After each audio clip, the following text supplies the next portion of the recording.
Hi friends, मेरा नाम हरप्रीत सिंह वालिया है। मुझे आईटी फील्ड में 20 इयर्स से ज़्यादा हो गए हैं और मैं स्नो प्रो कोर सर्टिफाइड हूँ। ये एक स्नोफ्लेक की लैब सीरीज़ है जिसको आप देखने के बाद स्नोफ्लेक को यूज़ कर सकोगे, उसमें डेटा इंजेस्ट कर सकोगे और सेमी स्ट्रक्चर और स्ट्रक्चर डेटा के साथ आप स्नोफ्लेक में काम कर सकोगे। मैं आपको एक हाई लेवल ओवरव्यू दे देता हूँ कि इस लैब सीरीज़ में क्या कवर होगा। इस लैब सीरीज़ में आपको बेसिक इंट्रोडक्शन मिलेगा यूआई के इंटरफेस के बारे में और स्नोफ्लेक को यूज़ करने के बारे में। और ये सारा प्रैक्टिकल हम करेंगे यूज़ स्नोफ्लेक के 30 डेज ट्रायल वर्जन अकाउंट के साथ। ये lab series database and data warehouse के एडमिनिस्ट्रेटर्स, डेटाबेस डेवलपर्स और आर्किटेक्ट्स के लिए है। इस लैब में हम कवर करेंगे डेटाबेस बनाना, टेबल्स बनाना, वेयरहाउसेस बनाना, व्यूज़, डेटा को लोड करना, सेमी स्ट्रक्चर, स्ट्रक्चर, क्वेरीज करना, डेटा क्लोनिंग करना, टाइम ट्रेवल देखेंगे इसमें और डेटा कैसे शेयर करते हैं वो, और सिक्योरिटी देखेंगे। इस लैब को स्टार्ट करने के लिए आपके पास स्नोफ्लेक का अगर एग्जिस्टिंग अकाउंट है आप वो यूज़ कर सकते हैं, नहीं तो 30 डेज़ का ट्रायल अकाउंट बना सकते हैं। इसके साथ आपको बेसिक नॉलेज चाहिए डेटाबेस के कॉन्सेप्ट्स की, ऑब्जेक्ट्स की और एसक्यूएल की। और आपको नॉलेज चाहिए semi structure and structure data, जैसे कि सीएसवी एंड जेसन फॉर्मेट होते हैं।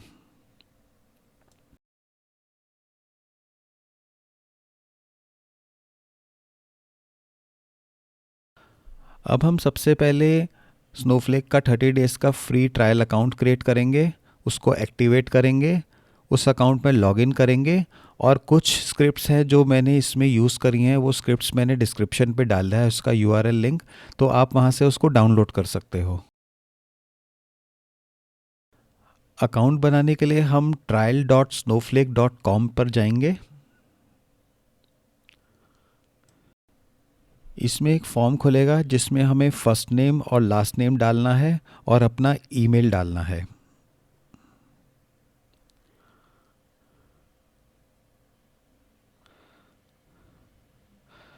आप अपना ईमेल पर्सनल भी डाल सकते हैं और ज़रूरी नहीं है कि आपको अपनी कंपनी का ही ईमेल डालना है इसमें।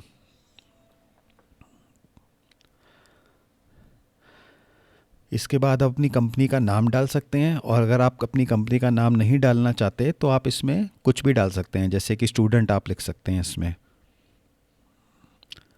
उसके बाद आप अपना रोल सेलेक्ट कीजिए, तो आईटी डीबीए मुझे ठीक लग रहा है, वो डाल सकते हैं। आप अपनी कंट्री डाल दीजिए, मेरी कंट्री इंडिया है तो मैंने इंडिया डाल दिया।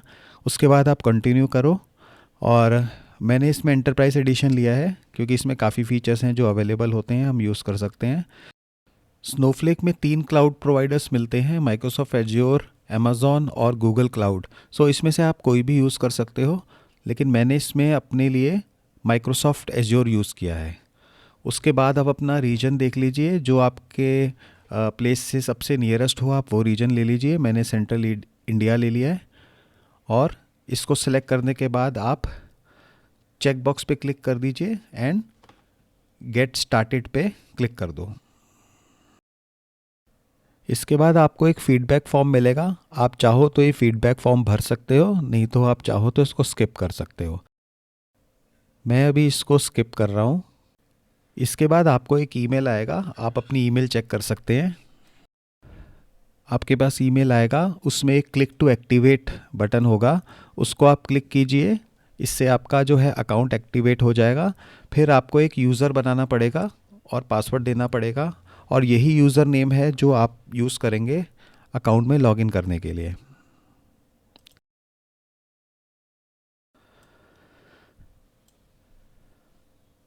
अब आपको एक ईमेल आएगा जिसमें आपका यूज़र नेम और एक डेडिकेटेड यूआरएल होगा, वो आप नोट कर लीजिए क्योंकि यही यूआरएल है जिससे आप अपना अकाउंट खोलेंगे। और अब आप इस लिंक को क्लिक करके अकाउंट खोलो और उसमें आपको अपना यूज़र नेम एंड पासवर्ड डालना है।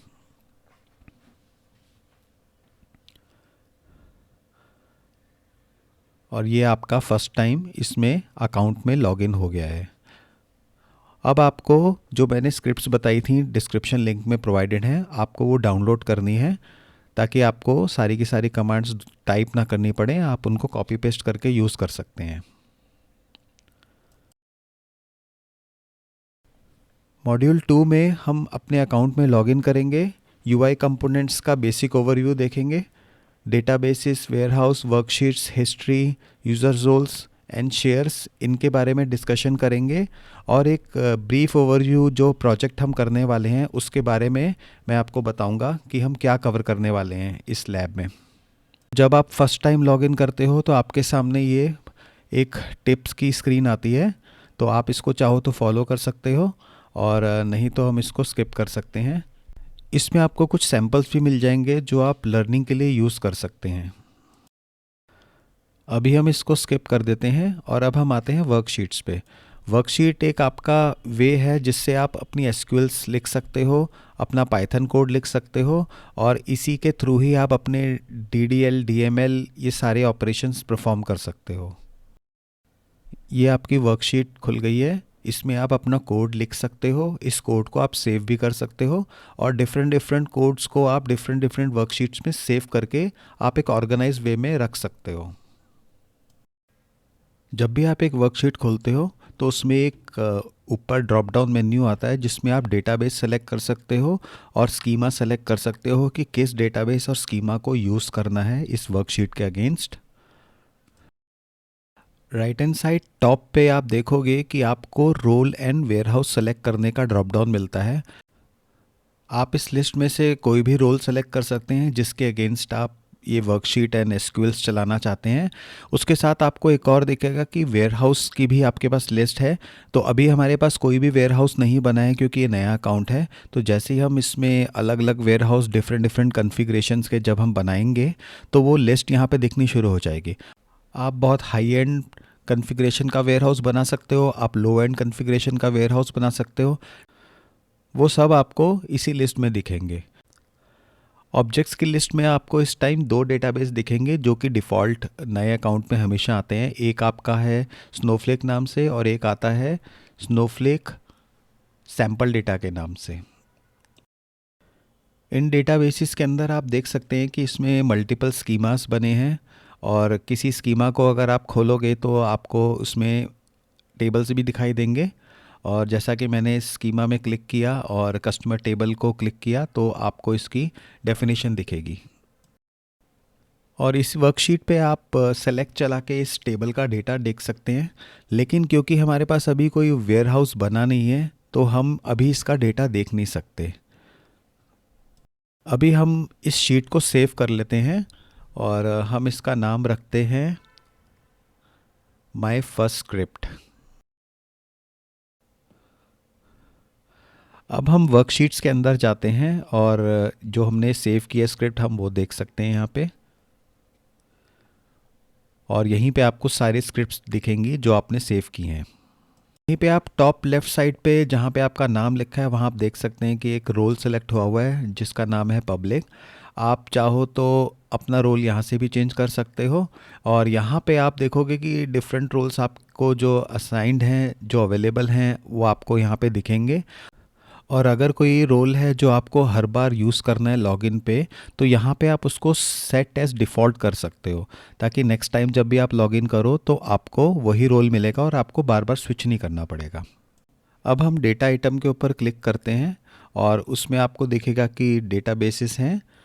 यहाँ पे आप देखो मल्टीपल डेटाबेसेस आपको दिखाई देंगे और यहाँ से हम न्यू डेटाबेस भी बना सकते हैं। अभी हम डेटाबेस बना नहीं रहे और जब भी हम डेटाबेस बनाएंगे वो सारे हमें यहाँ पे इस लिस्ट में दिखाई देने शुरू हो जाएंगे। अब हम चलते हैं प्राइवेट शेयरिंग पे। प्राइवेट शेयरिंग में आपको 3 टैब्स दिखाई देंगे। 3 टैब्स हैं, shared with you, shared by your account और reader accounts. Shared with you tab में आपको वो शेयर्स दिखाई देंगे जो आपके साथ शेयर किए गए हैं बाहर की एक्सटर्नल पार्टीज से। जैसे कि स्नोफ्लेक ने 2 स्कीमास आपके साथ शेयर किए हैं तो वो आपको यहाँ दिखाई देंगे। शेयर्ड बाय यू वो है जिसमें आप दूसरे क्लाइंट्स के साथ अपना डेटा शेयर करते हैं, तो जब आप वो शेयर करेंगे आपको वो लिस्ट यहाँ दिखाई देगी। रीडर्स अकाउंट जो है अकाउंट्स उन क्लाइंट्स के साथ हम शेयर करते हैं जिनके पास स्नोफ्लेक अकाउंट्स नहीं हैं। अब हम आ जाते हैं एडमिन में और इसके अंदर कॉस्ट मैनेजमेंट में। यहाँ पे आपको सारी की सारी आपकी कॉस्ट दिखाई देगी, जितना आपका कंजम्पशन हुआ है, जो रिसोर्सेस आपने यूज़ किए हैं उसके अगेंस्ट क्या कॉस्ट आई है, क्या बिल आया है, वो सब आपको यहाँ दिखाई देगा।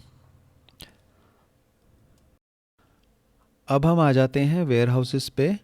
और वेयर हाउस पे जब हम क्लिक करेंगे तो हमें यहाँ पे सारे अपने वेयर हाउस जितने अभी तक हमने बनाए हैं वो सब दिखेंगे, क्योंकि अभी हमने कोई बनाया नहीं है इसलिए ब्लैंक है।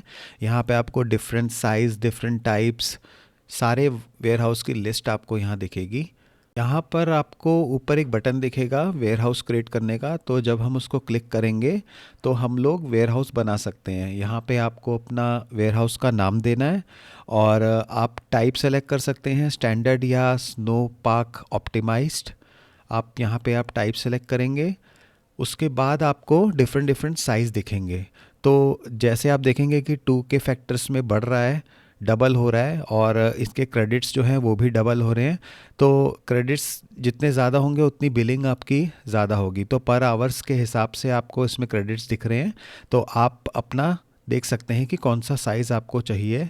और मैंने अभी इसमें एक्स स्मॉल सेलेक्ट किया है, तो एक्स स्मॉल वाला जो साइज़ है वो सबसे छोटा साइज़ है।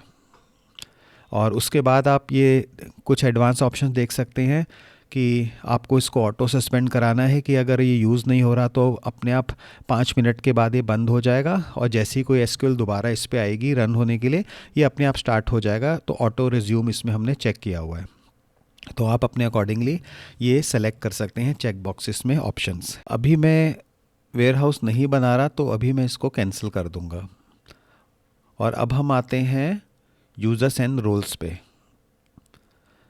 यूज़र्स एंड रोल्स में आपको वो सारे यूज़र्स दिखेंगे जो अभी तक आपने बनाए हैं। इसमें एक अकाउंट आपको दिखेगा स्नोफ्लेक नाम से, जो कि स्नोफ्लेक ने रिज़र्व करके रखा हुआ है, और ये तब यूज़ होता है जब कोई इशू आता है और स्नोफ्लेक को आपका अकाउंट ट्रबल शूट करना होता है। आप यूज़र प्रोफाइल को एडिट कर सकते हैं। इसमें आप देखेंगे कि आपको डिफ़ॉल्ट रोल सेलेक्ट करने का भी ऑप्शन है, डिफ़ॉल्ट डेटा वेयरहाउस सेलेक्ट करने का भी ऑप्शन है, और डिफ़ॉल्ट डेटाबेस एंड स्कीमा। तो ये सेलेक्ट करने के बाद जब भी यूज़र लॉगिन करता है उसको ये सारी चीज़ें डिफ़ॉल्ट मिल जाएंगी, तो यूज़र को हर बार सेट नहीं करना पड़ेगा। अब हम आ जाते हैं एक्टिविटी पे। एक्टिविटी के अंदर आपको दिखेगा क्वेरी हिस्ट्री, और यहाँ पे आपको सारी क्वेरीज दिखेंगी जो आपने यूज़ करी हैं, और स्नोफ्लेक ने भी जो इंटरनली यूज़ करी हैं।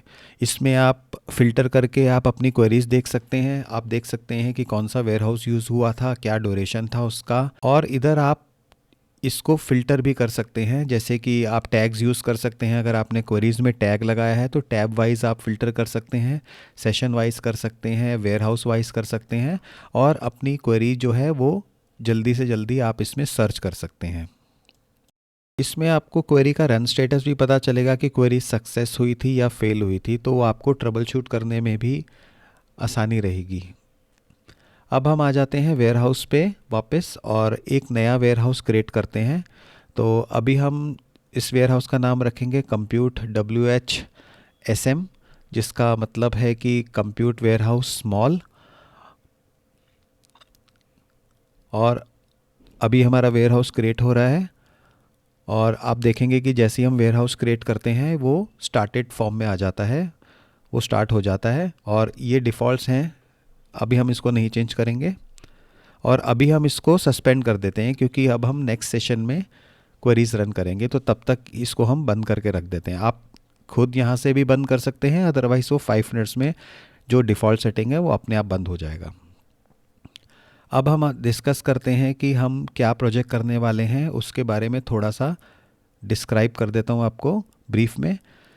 हम 2 सोर्सेज से डेटा को इंजेस्ट करेंगे। एक है सिटी बाइक न्यूयॉर्क का ट्रिप डेटा CSV फॉर्मेट में, और दूसरा है वेदर डेटा जेसन फॉर्मेट में, जो कि सेमी स्ट्रक्चर है। फिर हम इसमें एनालिटिक्स करेंगे कि कौन कौन से डेज़ हैं जब सबसे ज़्यादा राइड्स हुई हैं, ताकि बिज़नेस जो है उसको बेनिफिट मिल सके इस इंफॉर्मेशन से। अब हम नेक्स्ट मॉड्यूल में इनका डेटा इंजेक्शन शुरू करेंगे।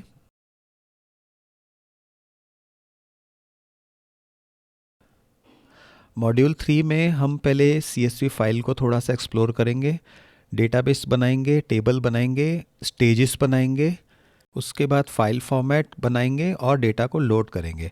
फिर हम different different data warehouse size से डेटा को लोड करके देखेंगे कि परफॉर्मेंस में कैसा फ़र्क आता है। जब हम स्मॉल साइज़ का डेटा वेयरहाउस यूज़ करते हैं तो डेटा कैसे लोड होता है, और जब हम बड़े साइज़ का डेटा वेयरहाउस यूज़ करते हैं तो डेटा कैसे लोड होता है। अब हम लोड होने वाली CSV फ़ाइल को थोड़ा सा एक्सप्लोर कर लेते हैं। ये फाइल्स सारी जो है अमेज़ॉन में अवेलेबल है पब्लिकली। इसका URL जो है वो ये वाला है, और आप देख सकते हैं कि इसमें बहुत सारा डेटा पड़ा हुआ है ज़िप फॉर्मेट में। इनके अंदर सारा का सारा ट्रिप्स डेटा है, और ये आपकी सैम्पल फाइल है जिसमें आप देख सकते हो कि डेटा जो है इस तरह ऑर्गेनाइज्ड है। इसमें सारे कॉलम्स हैं और सारे रिकॉर्ड्स इसमें आपको मिल जाएंगे।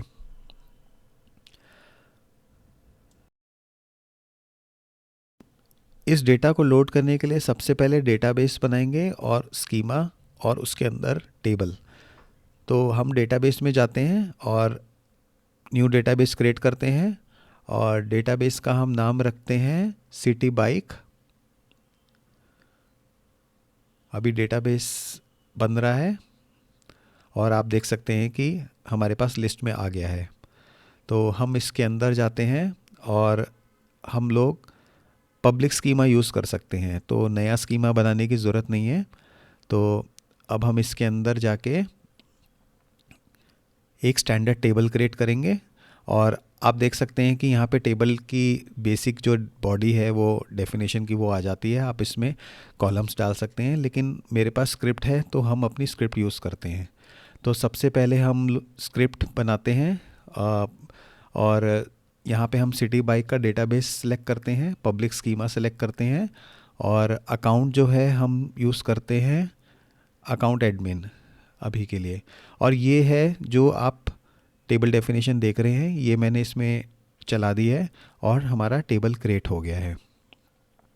अब आप इसको ब्राउज़ करके आप देख सकते हैं कि यहाँ पे हमें टेबल दिखाई दे रहा है।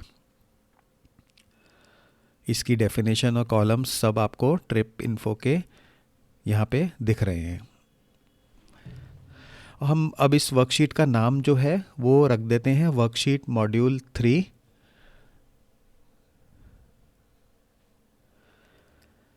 और अब ये वर्कशीट के अंदर लिस्ट में हमें दिखने लग गया है। अब हम स्टेजेस क्रिएट करेंगे। स्टेजेस हैं जो एक्सटर्नल सोर्सेज से हमें डेटा स्नोफ्लेक में लाके देती हैं। एक तरह से लिंक बन जाता है बाहर के एक्सटर्नल का। तो अब हम स्टेज पे जाके अमेज़ॉन S3 बकेट सेलेक्ट करते हैं, क्योंकि हमारा डेटा जो है अमेज़ॉन S3 में है। यहाँ पे हम स्टेज का नाम देंगे सिटी बाइक ट्रिप। उसके बाद हम एक URL डालेंगे जिस URL पे ये सारी फाइल्स अवेलेबल हैं।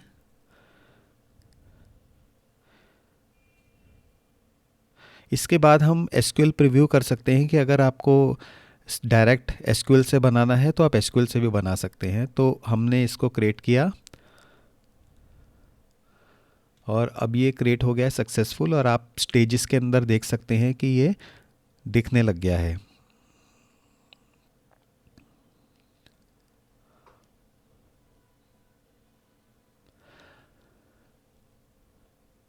अब हम वापस आते हैं अपनी वर्कशीट पे, और हम एक लिस्ट कमांड से इस स्टेज को देखते हैं। इसके अंदर सारी जितनी भी फाइल्स अवेलेबल हैं वो हमें सारी की सारी लिस्ट हो जाएंगी इस कमांड से।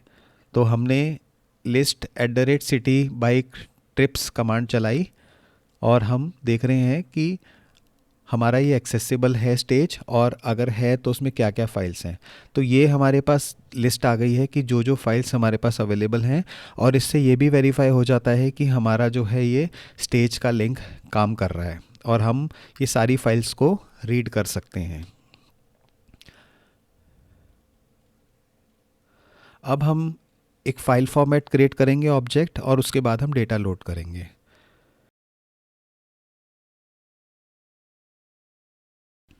अब हम क्रिएट पे क्लिक करेंगे और फाइल फॉर्मेट पे क्लिक करेंगे उसके बाद, और यहाँ पे अपनी फ़ाइल फॉर्मेट की कमांड लिखेंगे।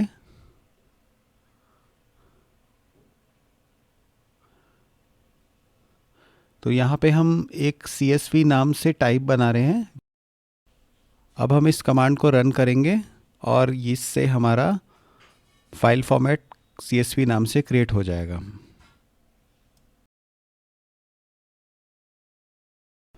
अब हम चलते हैं वापस अपनी मॉड्यूल 3 की स्क्रिप्ट पे।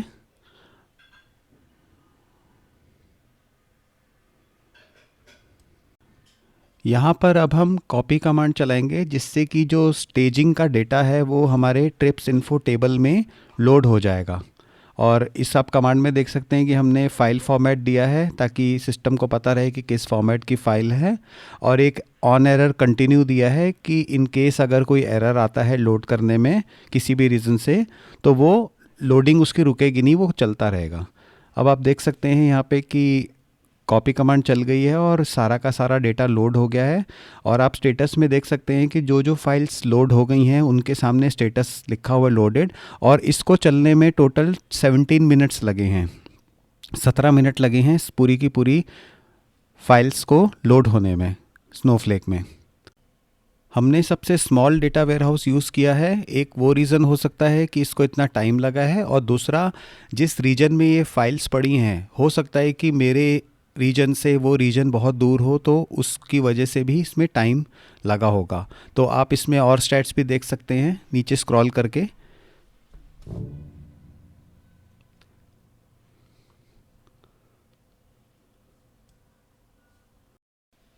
अब हम सेलेक्ट काउंट स्टार कमांड चला के देखते हैं कि इस टेबल में कितने रिकॉर्ड्स आए हैं हमारे पास।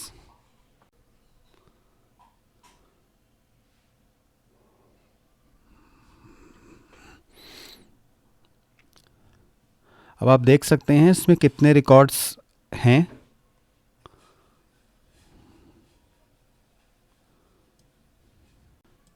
अब हम एज अ नेक्स्ट स्टेप क्या करेंगे, इस टेबल को दोबारा से ट्रंकेट करते हैं, इसको पूरा खाली कर देते हैं, और हम इसमें डेटा को वापस रीलोड करेंगे।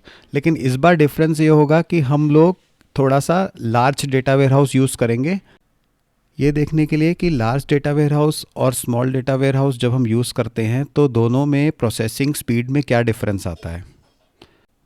अब हम ये प्रोसेसिंग दोबारा से लार्ज डेटा वेयरहाउस के साथ करेंगे। तो हम क्या करेंगे कि वापस अपने वेयरहाउस पे जाते हैं और इसी को ही हम इसका साइज़ चेंज कर देते हैं।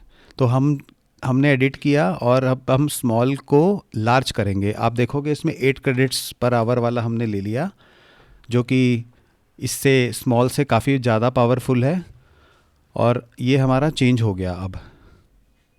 तो अब हम दोबारा से डेटा को रीलोड करते हैं और देखते हैं अब डिफरेंस क्या आता है। तो मैंने सेम कमांड जो कॉपी की थी वही सेम कमांड को दोबारा चला लिया, और अब हम वेट करते हैं प्रोसेसिंग का।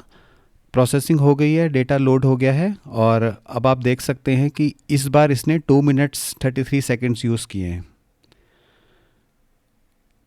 दोबारा से काउंट स्टार देखते हैं और हमारे पास सेम नंबर ऑफ़ रिकॉर्ड्स ही हैं जो हमें पहले मिले थे।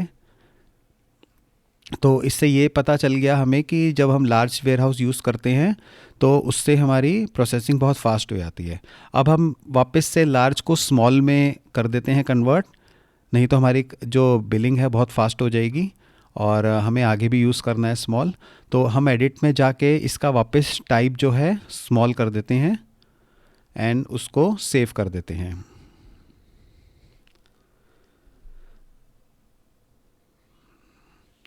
अभी हमारा जो है वेयरहाउस वापस स्मॉल में हो गया है।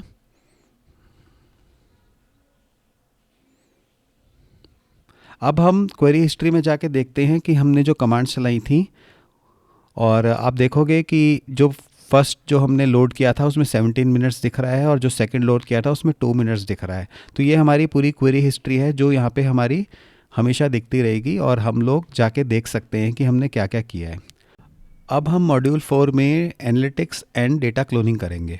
तो सबसे पहले हम इस पर एक एनालिटिकल क्वेरी चलाएंगे, और फिर देखेंगे कि रिज़ल्ट कैश जो है वो कैसे काम करता है, और इसके बाद हम क्लोन करेंगे। तो पहले हम अपनी क्वेरी चलाते हैं। अब हम सबसे पहले नई वर्कशीट बनाते हैं और उस वर्कशीट का नाम रखते हैं वर्कशीट मॉड्यूल 4।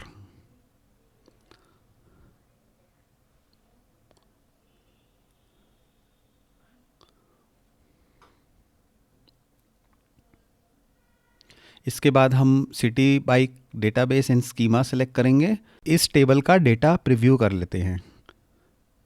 तो ये डेटा है हमारे पास इस टाइम इस टेबल में, जिसमें आपको दिख रहा है कि trip duration, start time, and time, station, station name और लैटिट्यूड लॉन्गिट्यूड, ये सारी इन्फॉर्मेशन इसमें दिख रही है। फिर हमने ये क्वेरी चलाई। अब हम इस एनालिटिकल क्वेरी में देखेंगे कि हर दिन कितने टोटल ट्रिप्स हुए हैं, कितना एवरेज उसका ड्यूरेशन रहा है और कितना एवरेज डिस्टेंस है वो ट्रैवल किया गया है। तो ये रिज़ल्ट हमें मिल गया है इसका। अब आप देख सकते हैं कि ये रिज़ल्ट जो है हमारा 4 सेकंड्स में प्रोसेस हुआ है। अब हम इसका रिज़ल्ट कैश देखते हैं कैसे काम करता है।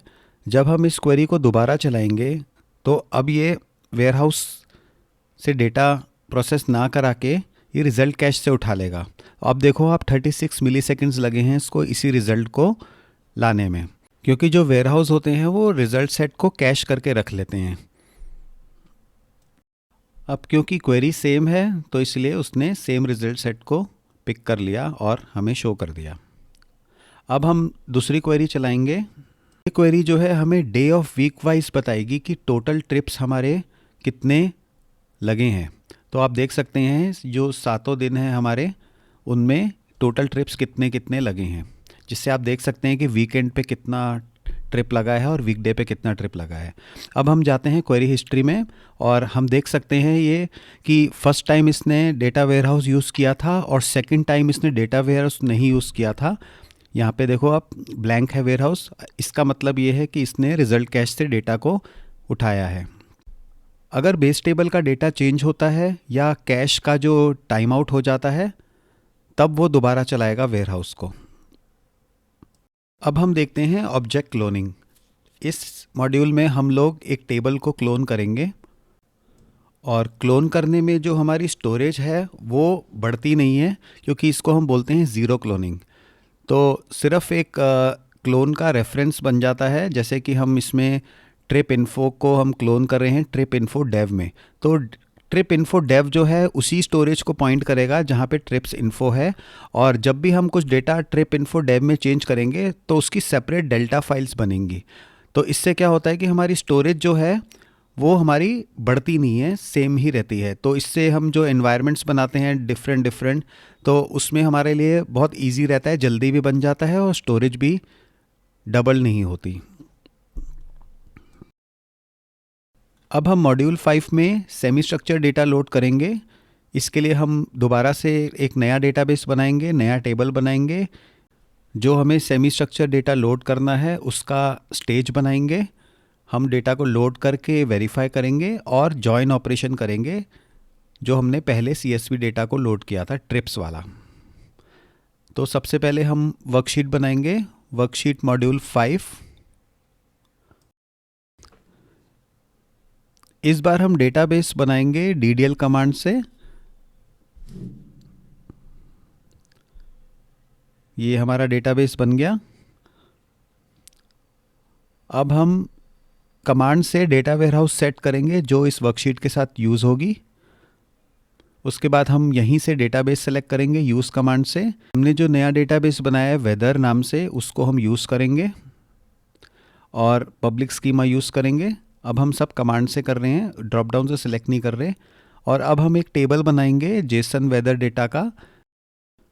अब हम स्टेज क्रिएट करेंगे और स्टेज क्रिएट करने के लिए हम क्रिएट स्टेज कमांड यूज़ करेंगे और हम URL दे देंगे। ये पब्लिक लिंक है, इसको हम लोग एक्सेस कर सकते हैं विदाउट ऑथेंटिकेशन, अनोनिमस अकाउंट है ये।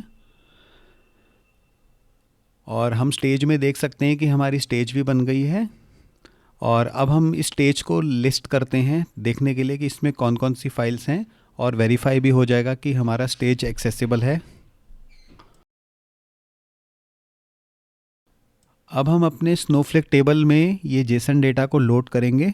तो कॉपी कमांड चलाएंगे हम, और फाइल फॉर्मेट जो है उसमें हमने जेसन दे दिया है। इस बार हमने फाइल फॉर्मेट बनाया नहीं है, यहाँ पे सीधा हमने टाइप उसका रेफ़र कर दिया है।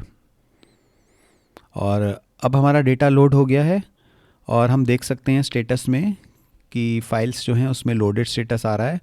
हम एक बार इसका डेटा चेक कर लेते हैं। और इसमें हमें दिख रहा है कि हम एक ही कॉलम है इसमें, और हमें दिख रहा है कि डेटा जो है इसमें जेसन फॉर्मेट का आ गया है हर रो में। अब हम जॉइन ऑपरेशन लगाते हैं। हमने जो पहले जो ट्रिप डेटा क्रिएट किया था उसके साथ वेदर डेटा को हम जॉइन करते हैं, और इसको जॉइन करने के लिए हमें एक व्यू क्रिएट करना पड़ेगा जो कि इस जेसन डेटा को थोड़ा स्ट्रक्चर फॉर्मेट में लाएगा। और हम अभी डेमो के लिए इस क्वेरी में एक रिस्ट्रिक्ट कर रहे हैं सिटी आईडी को, जो कि एक न्यूयॉर्क की सिटी है। और यहीं पे हमने जेसन डेटा के साथ कॉलम की मैपिंग भी कर दी है, जो आप क्वेरी में देख सकते हैं। और अब हमने क्वेरी चलाई तो हमें प्रॉपर कॉलम्स में प्रॉपर डेटा दिखाई दे रहा है जो हमने मैपिंग की थी। अब हमारा ये व्यू रेडी है, और अब हम इस व्यू को यूज़ करके हम ट्रिप इन्फो टेबल के साथ जॉइन लगा सकते हैं। और अब हम इस क्वेरी को चलाएंगे।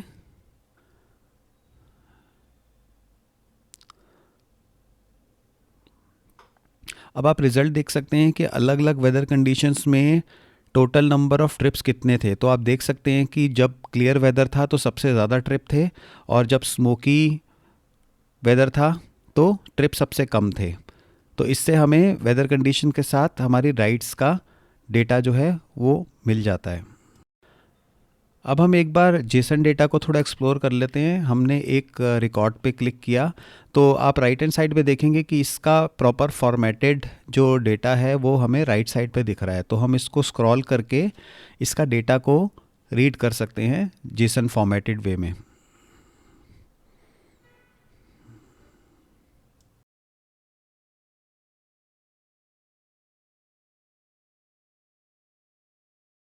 अब हम मॉड्यूल 6 में आ जाते हैं, जिसमें हम टाइम ट्रेवल देखेंगे। हम टेबल को अनड्रॉप करेंगे टाइम ट्रेवल यूज़ करके, और एक ट्रांजैक्शन को रोल बैक करेंगे टाइम ट्रेवल यूज़ करके। टाइम ट्रेवल जो है हम कॉन्फ़िगर कर सकते हैं। डिफ़ॉल्ट जो है वो 24 आवर्स का रहता है। एंटरप्राइज एडिशन में हम लोग इसको 90 डेज़ तक कर सकते हैं, कि 90 डेज़ तक हम जो है डेटा में पीछे जा सकते हैं। और इसको टाइम ट्रेवल को यूज़ करके हम बैकअप ले सकते हैं, डेटा को डुप्लीकेट कर सकते हैं। और रिकवरी में यूज़ होता है कि एक्सीडेंटली अगर आपने कुछ डिलीट कर दिया या आपकी कोई ट्रांजैक्शन गलत हो गई तो हम उसको रोल बैक कर सकते हैं, और पुराने डेटा के साथ नए डेटा का एनालिसिस भी कर सकते हैं। अब हम इस एग्जांपल में एक टेबल को ड्रॉप करेंगे और उसको अनड्रॉप करेंगे। तो टेबल ड्रॉप करने का एग्जांपल है जैसे कि हमने एक्सीडेंटली कोई टेबल को डिलीट कर दिया और अब हमें वो वापस चाहिए। अब हम नई वर्कशीट बनाएंगे, वर्कशीट मॉड्यूल 6 नाम से, और इसमें हम टेबल को ड्रॉप कर देंगे। अब हम इस टेबल को एक्सेस करने की कोशिश करते हैं और हमें एक एरर मिलेगा कि ये टेबल जो है अब एग्जिस्ट नहीं करता। ये हमारा टेबल अब ड्रॉप हो चुका है और अब हम इसको रिस्टोर करेंगे। तो रिस्टोर करने के लिए सिर्फ एक कमांड है, अनड्रॉप टेबल और टेबल का नाम, और ये टेबल जो है हमारा रिस्टोर हो गया है टाइम ट्रेवल की फीचर की वजह से। और अब हम जब सेलेक्ट स्टार करते हैं तो वापस हमें डेटा जो है पूरा वापस मिल गया। अब हम एक ट्रांजैक्शन को रोल बैक करके देखेंगे कि अगर हमने कोई गलत कमांड चला के डेटा चेंज कर दिया तो उसको हम रोल बैक कैसे करेंगे। तो हम एक DML कमांड चलाएंगे जिसमें हम जो है स्टेशन नेम को चेंज कर देंगे। इस टेबल में मल्टीपल स्टेशन नेम्स हैं तो हमने सबका नाम इशू क्रिएटेड कर दिया है। तो अब ये अपडेट चल रहा है और अपडेट हो गया, सारे स्टेशन नेम्स जो हैं हमारे चेंज हो गए। अब हम इसके ऊपर ग्रुप बाय करके स्टेशंस के ऊपर काउंट स्टार करते हैं, हर स्टेशन पे कितनी राइड्स हैं। तो हमें दिख रहा है कि इशू क्रिएटेड स्टेशन है और सारी राइड्स जो हैं हमारी टोटल जो हैं उसी में चली गई हैं। तो अब हमें इसको फिक्स करना है रोल बैक करके इस अपडेट को। तो उसको करने के लिए हमें सबसे पहले जो हमने क्वेरी चलाई है अपडेट की, उसका हमें क्वेरी आईडी चाहिए, और हम उस क्वेरी आईडी को निकालेंगे इस क्वेरी से और इसको एक वेरिएबल में सेव करेंगे। और इसकी अपडेट स्टेटमेंट जो चली थी उससे पहले की जो स्टेट थी टेबल्स की, उस स्टेट को हम रिस्टोर करेंगे। और हम क्रिएट और रिप्लेस टेबल कमांड यूज़ करेंगे, इस टेबल को दोबारा से रीलोड करेंगे जो हमारा पुरानी स्टेट का डेटा था उससे।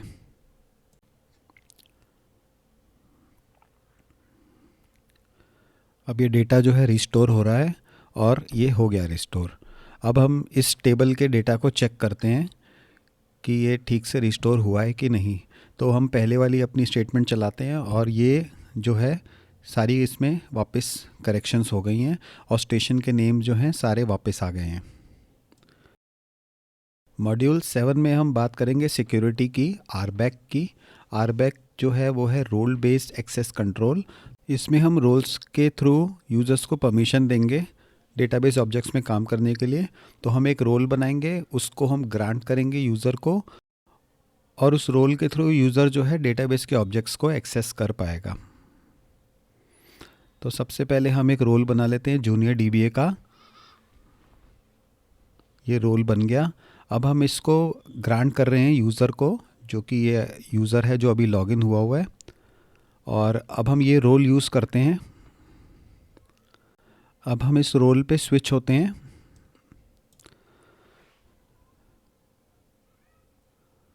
और स्विच होने के बाद हम रिफ़्रेश करते हैं अपने डेटाबेस के ऑब्जेक्ट्स। तो हमें दिख रहा है कि हमारे पास सिर्फ 2 ही डेटाबेस हैं जिनको हम एक्सेस कर सकते हैं, और ये डेटाबेसेस जो हैं डिफ़ॉल्ट वाले हैं।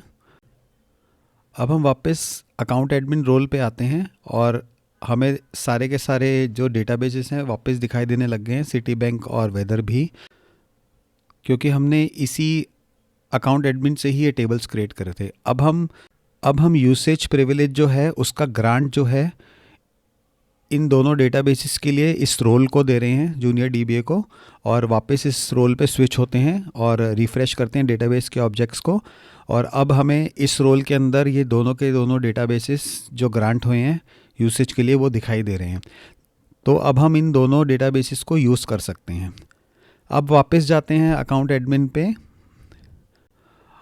और अब हम सिटी बाइक जो डेटाबेस है उसका यूसेज रिवोक कर रहे हैं जूनियर डीबीए से, इस कमांड से। अब वो रिवोक हो गया और अब वापस जूनियर डीबीए रोल पे जाते हैं और इस डेटाबेस ऑब्जेक्ट्स को रिफ़्रेश करते हैं। और अब हमें दिख रहा है कि सिटी बाइक जो है वो एक्सेसिबल नहीं है, ओनली वेदर डेटा जो है इस रोल के साथ जो हमने असाइन किया था वो दिख रहा है, और साथ में 2 डिफ़ॉल्ट डेटाबेसेस। और इस तरह हम आरबैक यूज़ करके प्रिविलेजेस रोल्स को असाइन करके यूज़र्स को असाइन कर सकते हैं और सारा का सारा कंट्रोल कर सकते हैं कि कौन क्या एक्सेस करेगा। अब हम जाते हैं डेटा शेयरिंग मॉड्यूल में 8 नंबर, और इसमें हम बात करेंगे इनबाउंड शेयर की, आउटबाउंड शेयर की, और एंड में सारा क्लीन अप करेंगे जो हमने लैब का काम किया है। और ये जो है लास्ट मॉड्यूल है। तो हम डेटा पे क्लिक करते हैं। इसके बाद प्राइवेट शेयरिंग पे शेयर्ड विद यू टैब जो है, इसमें हमें वो शेयर्स दिखाई देते हैं जो हमारे साथ शेयर किए गए हैं थर्ड पार्टीज से, बाहर के क्लाइंट से। और अब हम उस शेयर को क्लिक करते हैं और हम देख सकते हैं कि उस शेयर के अंदर जो भी स्कीमाज हैं, टेबल्स हैं, वो सब हम देख सकते हैं और यूज़ कर सकते हैं। इस शेयर डेटाबेस में एक टेबल को एक्सेस करके देखते हैं हम इस स्कीमा से। और TPCH SF1 स्कीमा में हम कस्टमर टेबल को एक्सेस करके देखते हैं। डेटा वेयरहाउस हमें सेलेक्ट करना पड़ेगा इसके लिए, और हम अपना डेटा वेयरहाउस सेलेक्ट करते हैं और इस कमांड को दोबारा चलाते हैं। और ये टेबल का डेटा है जो हमारा फैच हो गया है, और ये है जो हम यूज़ कर सकते हैं लर्निंग के लिए। शेयर्ड बाय योर अकाउंट जो टैब है, इसमें जो हमने शेयर किया है बाहर के एक्सटर्नल क्लाइंट्स के साथ, आउटबाउंड जो है ये वो है। और मेरे पास एक दूसरा अकाउंट है, हम उस पर लॉगिन करते हैं अभी, और इस अकाउंट पे हम जाके देखते हैं कि हमारे पास क्या क्या शेयर्ड है बाहर से। तो यही अकाउंट है जिसके साथ हम शेयर करेंगे, और जब हम शेयर करेंगे मुझे शेयर्ड विद यू में हमारा शेयर दिखाई देगा। शेयर्ड बाय योर अकाउंट इसका भी खाली है, इस अकाउंट ने भी किसी के साथ शेयर नहीं करा है। तो वापस चलते हैं अपने पहले अकाउंट में और शेयरिंग शुरू करते हैं। तो हमें यहाँ पे पब्लिश टू स्पेसिफिक कस्टमर करना है, और इसमें हमें दो दिख रहे हैं सेक्शंस। एक है जो आप मार्केट प्लेस पे पब्लिश कर सकते हो, और दूसरा है स्पेसिफिक कस्टमर्स के साथ शेयर कर सकते हो। तो मार्केट प्लेस में मोनेटाइजेशन के लिए यूज़ होता है वो, और अभी हम स्पेसिफिक कस्टमर के लिए यूज़ कर रहे हैं। तो हम जाएंगे इसकी टर्म्स एंड कंडीशंस, इसको हम चेक कर देंगे, आई एक्सेप्ट, और अब हम शेयरिंग कर सकते हैं। अब हमें शेयरिंग करने के लिए एक लिस्टिंग क्रिएट करनी पड़ेगी। तो क्रिएट अ लिस्टिंग पे हम क्लिक करेंगे, लिंक पे, और इसमें भी ये पूछ रहा है any time on the market place और ओनली स्पेसिफिक कस्टमर्स। तो हम स्पेसिफिक कस्टमर्स पे क्लिक करेंगे और लिस्टिंग का नाम दे देंगे ट्रिप्स शेयर, और नेक्स्ट क्लिक करेंगे। इसके बाद हमें थोड़ा सा ब्रीफ डिस्क्रिप्शन दे सकते हैं इसमें कि ये शेयर किस चीज़ के लिए बना है और हम क्या यूज़ करना चाहते हैं इसका। उसके बाद हम सेलेक्ट करेंगे कौन सा स्कीमा है, किस डेटाबेस का कौन सा स्कीमा का कौन सा टेबल है या व्यू है जो हम शेयर करना चाहते हैं। और एक बार हमने टेबल सेलेक्ट कर लिया, टेबल या व्यू, तो उसके बाद हम यहाँ पे कस्टमर डाल सकते हैं कि किसके साथ शेयर करने वाले हैं। तो कस्टमर की इन्फॉर्मेशन के लिए हमें यहाँ पे एक कस्टमर का आइडेंटिफायर डालना पड़ता है, यूज़र अकाउंट का। अगर आपको नहीं पता तो इसमें एक लिंक है, हेल्प है, जो आप यूज़ कर सकते हो। तो हम वापस जाते हैं उस कस्टमर अकाउंट पे, उसका अकाउंट जो है जिसके साथ शेयर करना है, हम उस पर क्लिक करके उसका आइडेंटिफायर यहाँ से हम कॉपी कर लेंगे। तो मेरे पास 3 अकाउंट हैं, तो उसमें से मैं इस अकाउंट के साथ मैं शेयर करना चाहता हूँ, तो मैं इसका आइडेंटिफायर कॉपी कर लूँगा और वापस जाते हैं, इस आइडेंटिफायर को यहाँ हम पेस्ट कर देंगे।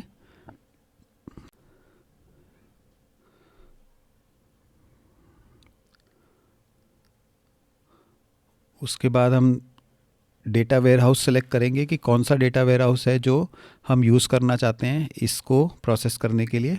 फिर हम पब्लिश क्लिक कर देंगे। इसके बाद हम अपनी रिफ़्रेश फ्रीक्वेंसी सेलेक्ट कर लेंगे कि डेटा जो है कब कब रिफ़्रेश होगा, किस इंटरवल में रिफ़्रेश होगा क्लाइंट साइट पे। तो 1 डे हमने सेलेक्ट कर लिया और हर दिन वो रिफ़्रेश होगा, दिन में एक बार। तो हमारी ये लिस्टिंग बन गई है। और अब जो है हम प्राइवेट शेयरिंग में जाते हैं, शेयर्ड बाय और अकाउंट है उसको रिफ़्रेश करते हैं एक बार। तो यहाँ पे हमें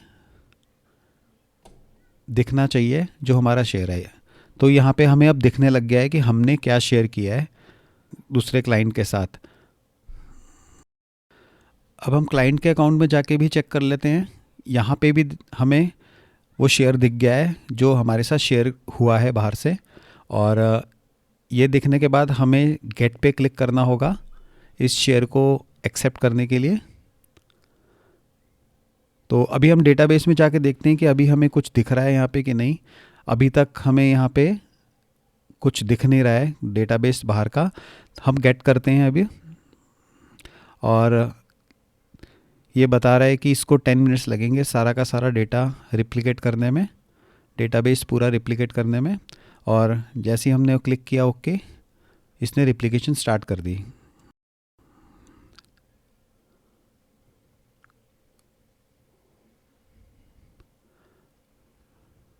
और रिप्लिकेशन जब कंप्लीट हो जाएगी तो एक बार फिर से गेट का बटन आएगा और हम उसको फिर से क्लिक करेंगे।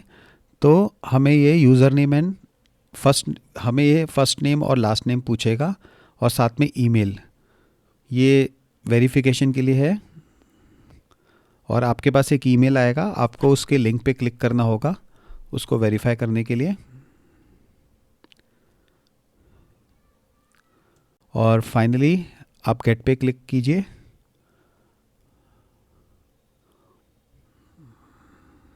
और इसमें आप बता सकते हैं कि किस रोल के साथ आप यूज़ करना चाहते हैं इसको। तो हम इसको स्किप कर सकते हैं। और अब जो है हम जाके देखते हैं इस डेटा को। तो अब हमें डेटाबेस भी दिखाई देगा, स्कीमा भी दिखाई देगा, और यहाँ पे आप देख सकते हैं कि हमारी लिस्ट में ये ट्रिप शेयर जो है आ गया है।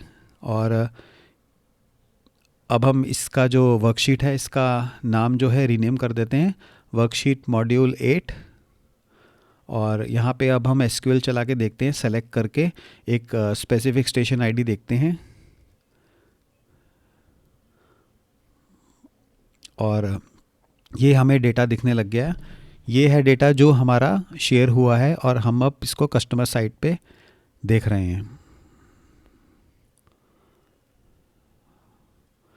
अब हम क्या करते हैं, अपने पुराने प्राइमरी अकाउंट में जाते हैं और इस टेबल में कुछ अपडेट परफॉर्म करते हैं, ये देखने के लिए कि उसका जो डेटा है वो रिप्लिकेट होता है। और हमने क्या किया है कि लेक्सिंगटन को लेक्स कर दिया है, रीनेम कर दिया है, और ये हमने कमिट कर दिया है। एक बार चेक कर लेते हैं इसको।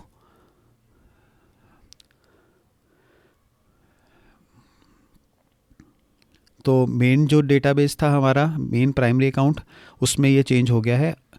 इस वर्कशीट का नाम भी चेंज कर देते हैं, वर्कशीट मॉड्यूल 8। और अब हम एक दिन के बाद चेक करेंगे। तो नेक्स्ट डे हमने चेक किया ये, क्योंकि रिप्लिकेशन का 1 डे हमने इसमें सेट किया हुआ है। तो अब जो है ये रिप्लिकेट होके आ जाना चाहिए, और ये रिज़ल्ट में हमें अब चेंजेस हमारे दिखाई दे रहे हैं जो हमने मेन उस पे किए थे अकाउंट पे, और अब ये क्लाइंट साइड पे भी रिफ़्लेक्ट हो गए हैं। और अब हमारी जो लैब का लास्ट मॉड्यूल था, मॉड्यूल 8, ये ख़त्म हो चुका है। और अब हम थोड़ा सा क्लीन अप कर लेते हैं, और हमें शेयर्स ड्रॉप करने हैं, डेटाबेस ड्रॉप करने हैं, डेटा वेयरहाउस ड्रॉप करना है, और रोल ड्रॉप करना है। तो उसके लिए हम वापस जाते हैं प्रोवाइडर स्टूडियो में, और यहाँ पर हम सबसे पहले अपनी जो लिस्टिंग है वो डिलीट करेंगे। तो पहले उसको हम अनपब्लिश कर देते हैं।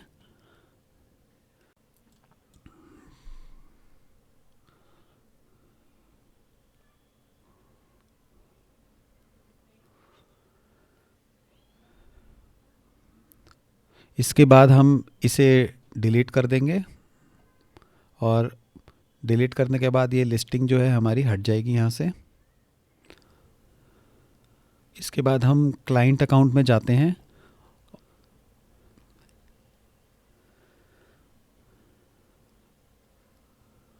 और यहाँ पे हम शेयरिंग देखते हैं इसकी, यहाँ से शेयरिंग हट गई है।